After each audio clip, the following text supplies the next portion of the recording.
आप शांतिपुर आ गए अद्वैताचार्य जी के पास।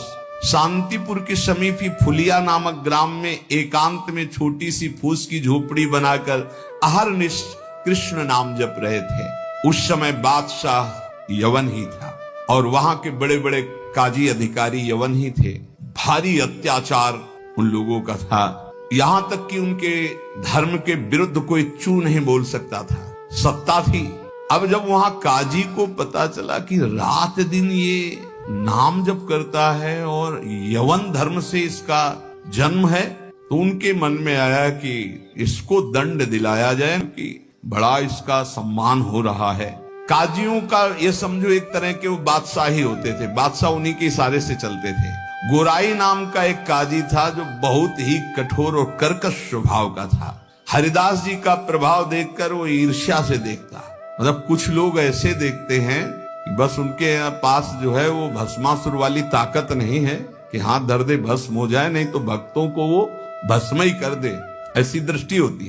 वो दृष्टि से पता चलता है। वो हरिदास जी को ऐसे देखता कि कैसे इनको नष्ट कर दूं। और जब उसको ये पता चला कि यवन धर्म के ही है, तब तो बढ़िया उसको रास्ता मिल गया। हरिदास जी का प्रभाव दिनों दिन बढ़ता चला जा रहा था। उसने विचार किया कि यवन धर्म के होकर के हिंदू धर्म का नाम ले रहे हैं, ये तो कुफ्र है, काफिर है। ऐसा काजी ने विचार किया। इसे बादशाह के सामने पहले पेश करें, फिर इसको दंड निर्धारित करें। गुराई काजी ने विरुद्ध राज दरबार में अभियोग चला दिया ठाकुर हरिदास जी की। राज आज्ञा हुई तत्काल गिरफ्तार किया जाए, क्योंकि बादशाह यवन था। हथकड़ी बेड़ियों से जकड़ लिए गए। ठाकुर डरना नहीं, ये डिग्री वालों की बात है जो उच्च कोटि के महापुरुष है। तुम मत सोच लेना कि हम राधा राधा जपेंगे, तो ऐसा नहीं। भगवान वो सामर्थ्य देते जो प्रहलाद जी को सामर्थ्य दी, वही ऐसे भक्तों को सामर्थ्य देते। ऐसा नहीं है कि अपने सामर्थ्यहीनों को ऐसा प्रश्न कर, ऐसा नहीं, डरना नहीं कि भगवान बड़ी भारी परीक्षा लेते। हथकड़ी बेड़ियों से जकड़ लिए गए और इनको पेश किया गया निरपराध हरिदास जी को अपराधी की तरह। बादशाह ने देखा 9 युवक तेज से प्रभावित, मानो पूरा सभा आश्चर्यचकित और आलोकित हो गई हो, प्रभावित हो गए। जो यवन बादशाह थे और कहा सम्मान से इनको बैठा ला जाए। आसन दिया गया, आसन पे बैठे। हरिदास जी जब बैठ गए तो बादशाह ने कहा कि आपने स्वाभाविक धर्म परिवर्तन किया है। तुम्हारा जन्म तो मुसलमान के घर में हुआ है और ये तुम्हारी, जैसे अपने भगवान का नाम लेते हैं वैसे अपने भगवान का नाम लेके बोले कि तुम्हारी तो कृपा ही जो है, जो यवन धर्म में तुम्हारा जन्म हुआ। बादशाह ने कहा तुम काफिरों का आचरण क्यों करते हो, इससे तो तुम्हें नर्क जाना पड़ेगा। मुझे बड़ी दया आ रही तुम्हें देखकर, दंड देना नहीं चाहता, फिर भी तुम तोबा बोलो, प्रायश्चित करो और कलमा पढ़ो, छोड़ो इसे, तो तुम्हारे दंड में हम कुछ कमी कर सकते हैं, नहीं तो भयानक दंड तुम्हें मिलेगा, क्योंकि तुम काफिर हो। सुख की प्राप्ति धर्म से चलने से होती, तुम धर्म का त्याग कर चुके हो। हरिदास जी ने कहा श्रीमान महाशय, आपने जो कुछ कहा आप अपने ज्ञान के अनुसार, विश्वास के अनुसार, धर्म के अनुसार ठीक बोल रहे हैं। आपका विश्वास आपको फल देता है, ठीक कह रहे हैं। क्या कोई हिंदू आपके धर्म को स्वीकार करेगा? अगर स्वीकार करेगा तो उसे नर्क मिलेगा। बोले नहीं, वो स्वीकार कर सकता है और उसकी भगवान की कृपा होगी। वो अपने भगवान का नाम लेते हुए बोले हाँ। तो क्या कोई इस्लाम छोड़कर अगर हिंदू धर्म को स्वीकार करता है, क्या उसके ऊपर भगवान की कृपा नहीं होगी? क्या वो भगवान का भजन नहीं करता? फंसा लिया। काजी बीच में बोल पड़ा, देखो साहब, इसकी बातों में मत आना। अगर आप इसको छूट दी तो आगे आप समझ लीजिए कि आपके धर्म में चलने वाले कितने लोग ऐसा करने लगेंगे। हरिदास जी ने कहा हमारी निष्ठा भगवान नाम में है। आप चाहे अभी इसी क्षण मेरे प्राण ले लो, मेरा नाम रुकने वाला नहीं। मैं कभी तोबा नहीं बोल सकता, क्योंकि मैं कोई अधर्म नहीं कर रहा हूं, किसी को कष्ट नहीं दे रहा हूं। ये निष्ठा देखकर पसीना पसीना हो गया मुलुकपति। तेज गर्व भरी भगवान निष्ठा की बात, इस पे नहीं दैन्यता होती। नहीं, प्राण ले लो अभी अपने हम धर्म पर। मुलकपति ने कहा तुम्हारी बातें हिंदुओं के लिए ठीक हो सकती, लेकिन हम यवनों के लिए नहीं। तुम हमारे धर्म में पैदा हो, इसलिए हमारी बात पर विश्वास करो। हरिदास जी ने कहा महाशय आपका कहना ठीक है, किंतु विश्वास किसी बल से नहीं तोड़ा जा सकता। बादशाह से ऐसे बात वही कर सकता है जिसे भगवान का बल प्राप्त हो। देखो मैं पूर्व जन्म का कोई न कोई संस्कार लेकर के आया हूं, जिससे भगवान नाम में मेरी प्रीति हुई है। और मैं भगवान नाम छोड़ नहीं सकता, मेरा दृढ़ विश्वास है चाहे अभी प्राण ले लिए जाएं। और अगर आप ऐसे ही दंड देने वाले हैं तो कितने लाखों हिंदुओं को मुस्लिम बना लिया, क्या उनको दंड दे रहे हैं आप? यदि ऐसा वो दंड के अपराध भागी नहीं बने कि हिंदू धर्म छोड़कर आपने उनको यवन धर्म में बना लिया, तो मैं यवन धर्म छोड़कर अगर नाम जप करता हूं तो मैं अपराधी कैसे हो सकता हूं? बादशाह चुप हो गया। गुराई काजी ने देखा यहां मामला तो उल्टा हो गया। तब जोरों के साथ कहा, हम ये सब कुछ नहीं सुनना चाहते, इस जो धर्म के प्रतिकूल चले उसको दंड देना चाहिए। तुम अधर्म कर रहे हो, तुम काफिर हो, तुम्हें दंड मिलना चाहिए। काजी के बोलते ही बादशाह चुप हो गए, ना इधर कुछ बोल पा रहे ना इधर। फिर कहा कि देखो गोराई काजी जो कह रहे हैं तुम वो बात मान लो और कलमा पढ़ो और छोड़ो ये नाम जप करना। हरिदास जी ने कहा, श्रीमान महाशय, हम एक बार केवल बोलते हैं, दोबारा आपको जो कहना हो सो कह लीजिएगा, मैं बोलूंगा नहीं। मैं प्राण त्याग सकता हूं पर भगवान नाम नहीं छोड़। क्या निष्ठा है! आप दंड जो देना चाहे मैं स्वीकार करता हूं, लेकिन नाम नहीं छोड़ सकता। मेरी देह के आप इसी सभा में सैकड़ों टुकड़े कर दिए, हर टुकड़े से निकलेगा कृष्ण कृष्ण कृष्ण, छूटेगा नहीं नाम। मैं तुम्हारे दंड देने से विचलित नहीं हो सकता। मैं हरिनाम को जब तक श्वास है नहीं छोड़ सकता। अब आखिरी मेरी ये बात है, आप चाहे दंड दें या जो चाहे सो करें। निर्भीक उत्तर सुनकर के बादशाह सोच में पड़ गए, ऐसे महान को क्या दंड? गुराई काजी की तरफ देखा।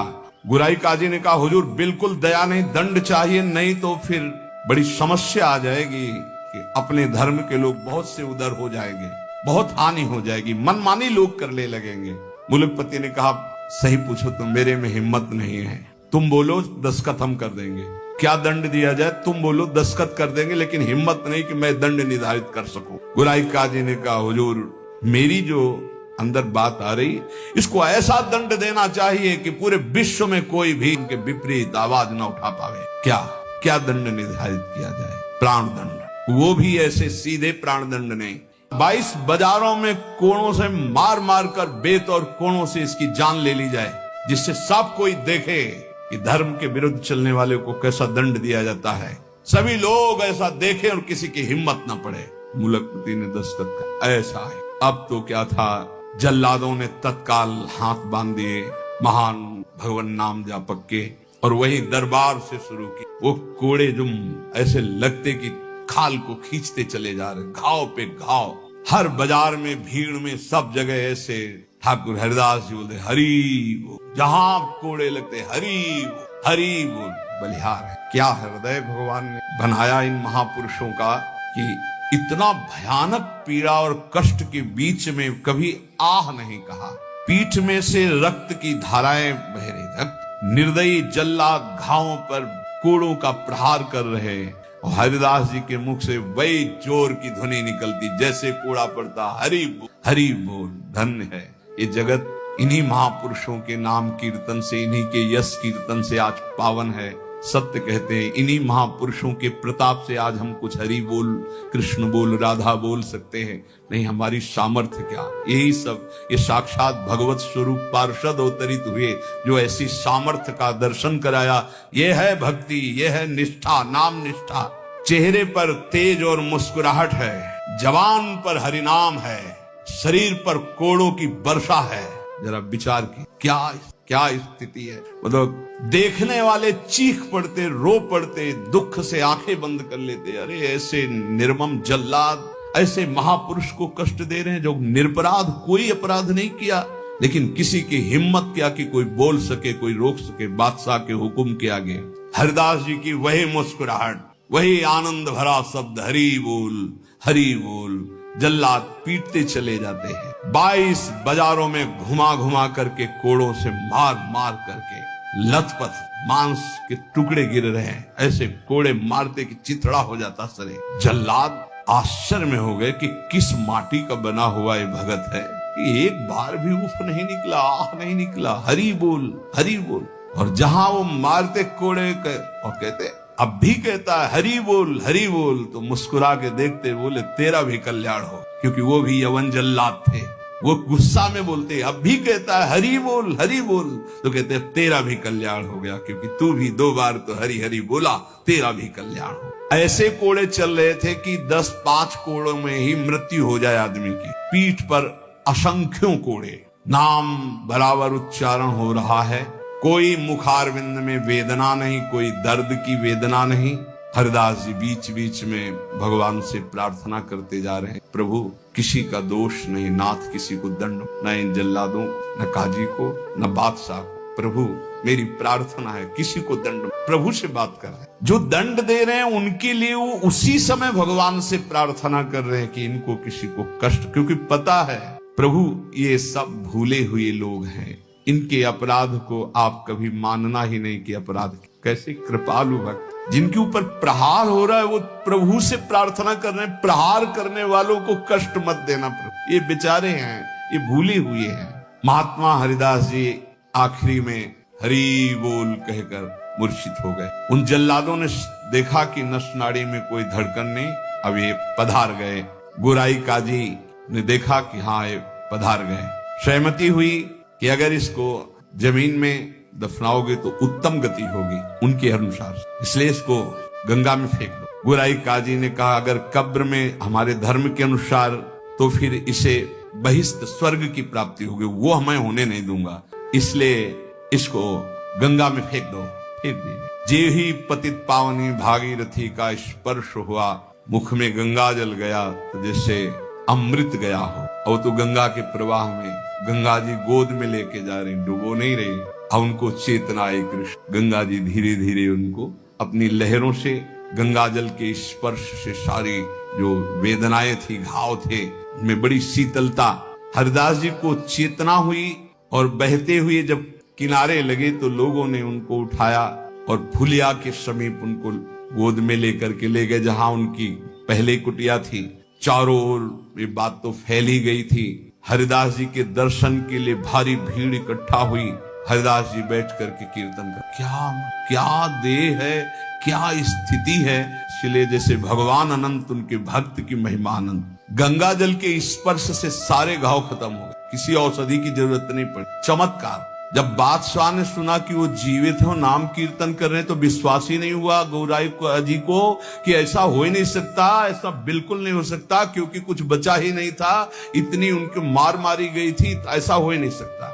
बादशाह, गोराई काजी सब देखने के लिए आए। जब ये सुना कि बादशाह सब हटाया गया, बादशाह जाग, वही तेज, वही नाम, वही स्वस्थ शरीर। तब उन्होंने गोराई काजी की तरफ देखा और कहा भारी अपराध, ये कोई साधारण नहीं हो सकते, ऐसा दंड पाने के बाद तो कोई जीवित ही नहीं रह सकता।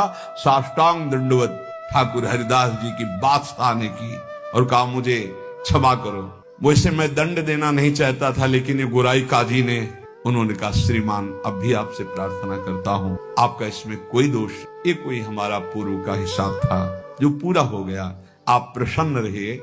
उनका मैं आपकी सेवा करना चाहता हूँ, आप आज्ञा कीजिए। ठाकुर हरिदास से कहा बादशाह ने, उनका बस एक सेवा कर दी, अब कभी आना मत और हमारे नाम कीर्तन में कभी विघ्न मत डालना। उनका आज के बाद कभी कोई आपको विघ्न नहीं डालेगा, और आप अगर ऐसा कहते तो मैं कभी आपके सामने। काजी को फटकारा और लेकर चले। हरिदास जी ने विनम्रता से कहा सुनते जाइए, आप कभी क्षोभ मत करना, इसमें कोई अपराध नहीं है। देखो मनुष्य शरीर में दुख सुख का विधान होता है, हर जीव को अपने कर्म भोगने होते हैं। निमित्त किसी को कर्म बना दे, आपको निमित्त बना दिया, ये तो मेरा ही कर्म था जिसको मैंने भोगा। ऐसे कोई कर्म पूर्व जन्म में किए होंगे जिनका फल मुझे भोगने को मिला, आप कभी क्षोभ मत कीजिएगा। हरिदास जी की ऐसी बात सुनकर फिर बादशाह लौट पड़ा, चरणों में पुनः प्रणाम किया। जितने भी वैष्णव ये सब आकर के बड़ा दुख प्रकट किए हरिदास जी के पास। क्या भगवान, कहाँ भगवान, आपके ऊपर कोड़े चल रहे थे, कहाँ भगवान थे, क्यों नहीं बचाए। हरिदास जी ने कहा आप लोग नहीं जानते, आप तो शास्त्र के मर्म को जानने वाले हैं, लेकिन भगवान की कृपा को जानते हैं। मुझे जो दंड मिला उसका कारण है मैंने भगवान नाम की अवहेलना सुनी राज दरबार में, जीवित रहा, इसलिए मुझे दंड मिलना जरूरी था। और दूसरी बात, जिस समय मेरे ऊपर कोड़े चल रहे थे तुम्हें दिखाई नहीं दे रहा था, हरि ऐसे की एक भी कोड़ा मेरे ऊपर नहीं लगा।